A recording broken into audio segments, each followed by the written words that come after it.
So the first thing I do with anyone, whether they're in proceedings or not, is we set up a consultation. So I can't assess someone's case without having a consultation. And my consultations are pretty thorough. They're about an hour long for everyone.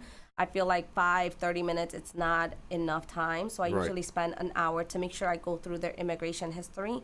So we start off with confidentiality and make sure that they understand that everything we discuss is confidential so we can talk privately. And then we go through all of the legal questions to make sure I understand their immigration history and then determine based on that what are they eligible for, right? And if they're not eligible for anything, then inform them of their rights, how to protect themselves against being stopped by ICE or detained by ICE.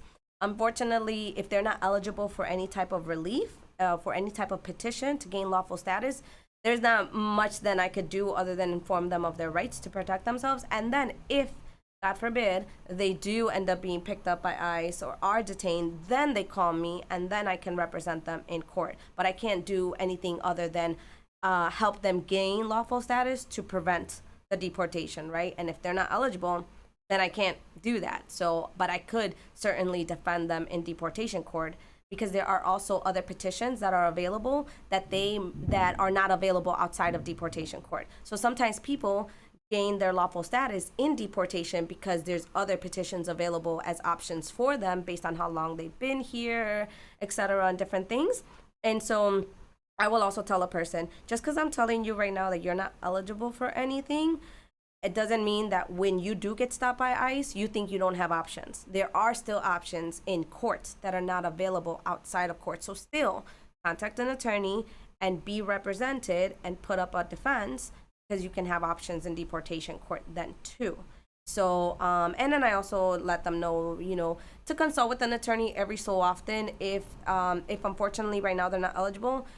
Give it some time. Maybe immigration laws will change and you might be eligible for something new or different, right?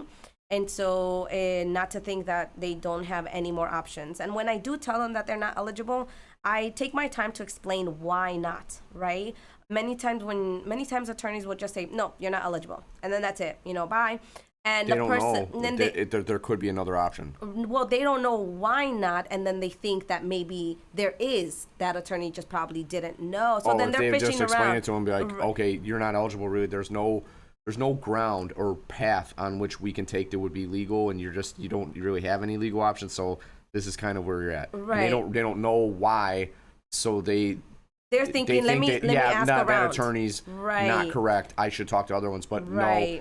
They are correct, but here's why. So I explained the why thoroughly too, because unfortunately with immigration law too, you see a lot of fraud, a lot of notarios taking advantage of people, a lot of What does that mean? Notarios, notary. Notaries. Yeah, notaries. Oh, sorry, I said it in Spanish, right? Yeah. Well, you did. I mean, I did translation make sense in the English because notario and notary are pretty similar, but so they will take advantage of people and. Then you're in situations where people either got scammed, they got lied to, or even worse, they actually filed a petition for the person, but the person wasn't eligible, and now immigration has all this information about this person and still denied their case because the notary either didn't know what they were doing and they're not a practicing attorney and filed this case incorrectly, right? So you got to watch out for notaries who are doing what a trained lawyer would do. Right. Mm-hmm. And these people think that, okay, I'm all right. This person seems to know what they're doing about filing the case, but what they don't know is that the consequences could be bad. Right. Because they don't know, like, all they're of just the doing rules it to and make their money or whatever they're doing. Mm-hmm.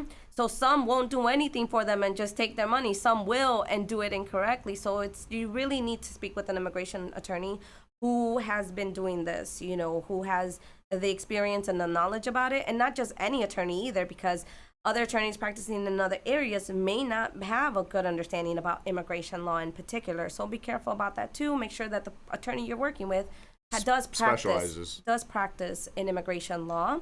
And so I would just, give that caution too. So one of the things I do is, like I said, I explain to people why not. So then that way they don't think that there's other things available. They understand why not, and then they don't fall victim to someone who's giving them the answer that they wanted to hear, right?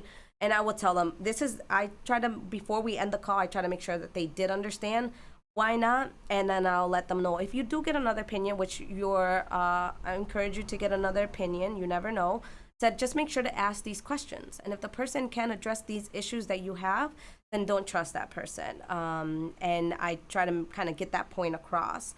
So even if it's a consultation that they're not eligible, we still take the hour because it takes time for them to understand what's holding them back.